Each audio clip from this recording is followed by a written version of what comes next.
Back in time, a long time ago, my grandparents, my great-grandparents were all to do with the sea. Started off as long lining for cod off the Kish Bank, and they fished for lobsters and crabs, and from then on to sea netting, which was a big innovation from Scotland and Denmark. And from that we went on to trawling. My father was at it for maybe 10 years or so. He eventually went to the Merchant Navy and died out in Lima, Peru in 1972, I think it was. That was the year I took up the fishing, and I never looked back. The openness of it, or the lack of regulations, or lack of everyone goes out together and work together. You work as a team rather than a boss. The skipper is the skipper. That goes without saying, but it's just a way of life, I suppose, and something that I enjoy.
Back in the early 70s, 60s, 70s and 80s, there were plenty of fish around. Any amount of fish.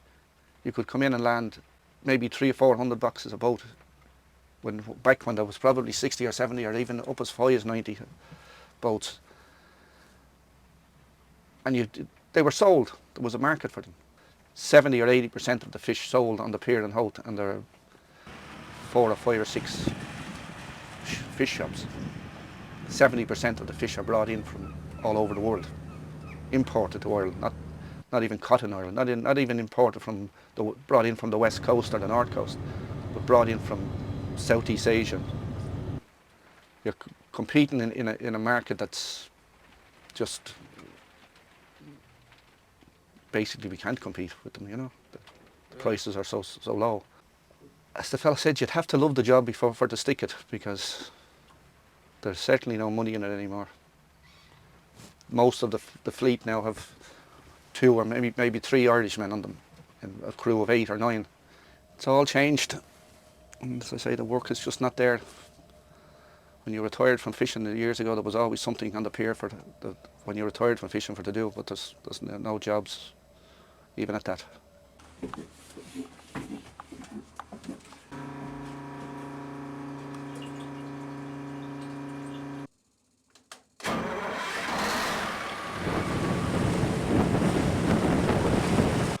We were fishing away on Saturday morning, and one of the other boats, the Ablana, bust the pipe on the gearbox. We were towing up towards him to pick him up and tow him ashore, and we got snared on something. We thought it might be just a lump of hard ground or a stone or something like that we got caught behind, but it turned out that it was something much heavier. When we eventually did come clear of it, there was none of the net left, just a few straggly ends of it. So it would cost the best end of 5,500 or 6,000 to replace, but we could be tied up long before we want to be.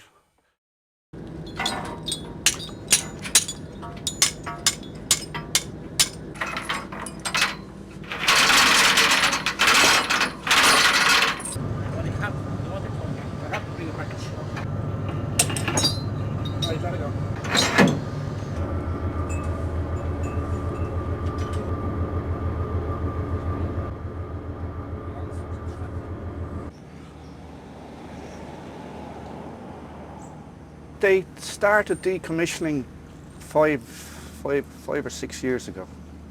Quite a few boats went away then, but then they started decommissioning again in April of this year.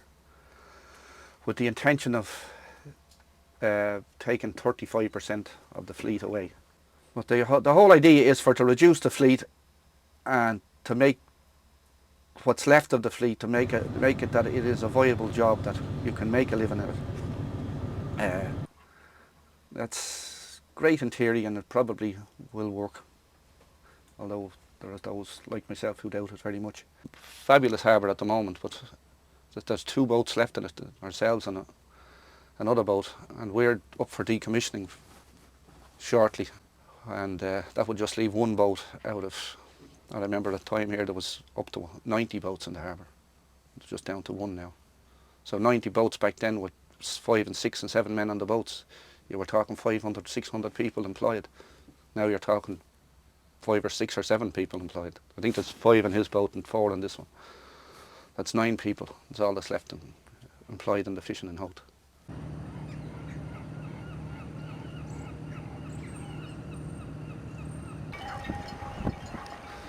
So on our school holidays, from the time I was about 8 or 9 year old, we'd go out maybe once a week, or maybe if the weather was really fine and that, but we were always out at sea. You worked 5 days, and Saturday morning then you came down and you've left the nets ready for going to sea on Monday again. And the whole harbour would be a buzz. It's something you can't really describe. It was just a whole big family of fishermen, you know what I mean? Everybody knew everybody, and if a boat broke down, say, then the rest of the family sort of clubbed round and nobody was left stuck. Sort of, it was. But now there's hardly the whole town has changed in the last 10 years or so. Whereas fishing was the main industry, it's no longer. It's a joke now, to be honest with you. All that's left of fishermen now is a few lads doing lobsters, fishing for lobsters and crabs, and they're only on very small boats. The sense of community is gone, with the exception of maybe a small few people. And basically most of who live in the town are strangers.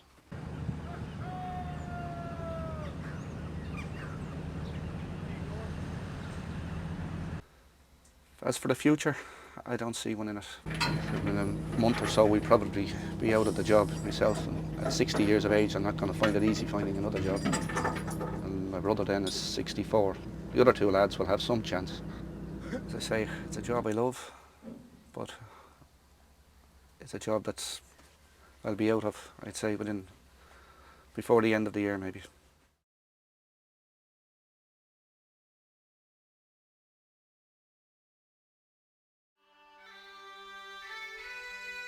When it gets into your system, it's hard to get it out of it. Even I talk to the older people who have retired now, and they like nothing more than just to sit down and talk about fishing. Even though they could be out of it for 20 or 30 years, they still long for the sea, sort of thing. But unfortunately, we're being put out of a job that we thoroughly enjoy.